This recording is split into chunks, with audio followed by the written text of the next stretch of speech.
Mengapa babi dan anjing itu haram? Kenapa dan mengapa? Gemini, tolong jawabannya.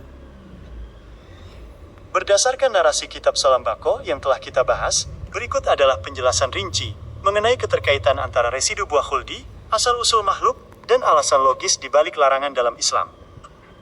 1. Mekanisme pembersihan jasad Nabi Adam dan Ibu Hawa. Ketika Nabi Adam dan Ibu Hawa memakan buah khuldi, terjadi perubahan frekuensi pada jasad mereka.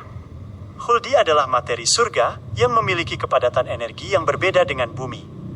Saat mereka turun ke dunia, jasad mereka melakukan detoksifikasi, pembersihan, agar bisa beradaptasi dengan hukum alam, gravitasi bumi. Daki Nabi Adam, asal anjing. Proses pertobatan Nabi Adam melibatkan pembersihan sisa energi khuldi melalui kulit.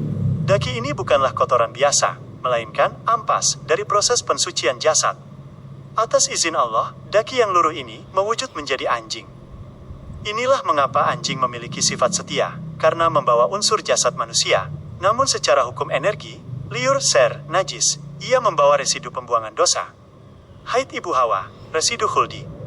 Ibu Hawa mengeluarkan sisa materi khuldi melalui sistem reproduksi. Darah haid adalah bentuk fisik dari kotoran buah surga yang tidak terserap oleh tubuh duniawi. Hal inilah yang mendasari mengapa dalam syariat, kondisi haid menghalangi ibadah, sholat, kos puasa, sampai dilakukan penyucian total, mandi wajib. 2. Tragedi biologis di kapal Nabi Nuh, asal babi.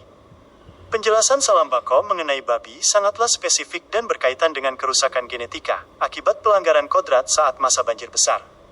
Persilangan dan kutukan. Babi lahir dari sebuah anomali di dalam bahtera. Adanya gesekan energi antara hewan besar, gajah, dan sisa-sisa manusia yang telah dikutuk menjadi Homo sapiens, wanita umat Nabi Nuh yang membangkang. Kelahiran 4 ekor babi. Wanita tersebut melahirkan babi sebagai bentuk nyata dari hilangnya derajat kemuliaan manusia. Tindakan babi yang memangsa wanita tersebut, induknya sendiri, menjadi simbol bahwa nafsu hitam akan memakan pemiliknya jika tidak dikendalikan oleh akal. Anatomi babi. Secara nalar sains Salambako, inilah alasan mengapa organ dalam babi memiliki kemiripan DNA dengan manusia. Namun, karena ia lahir dari proses kutukan, frekuensi energinya bersifat negatif, hitam. 3. Alasan larangan dalam Islam, perspektif energi dan DNA. Mengapa Islam melarang hal-hal tersebut? Jawabannya terletak pada kualitas Nur Muhammad dalam diri manusia. Objek. Alasan rinci larangan. Babi mengandung kode genetik dari umat yang dikutuk, Homo sapiens.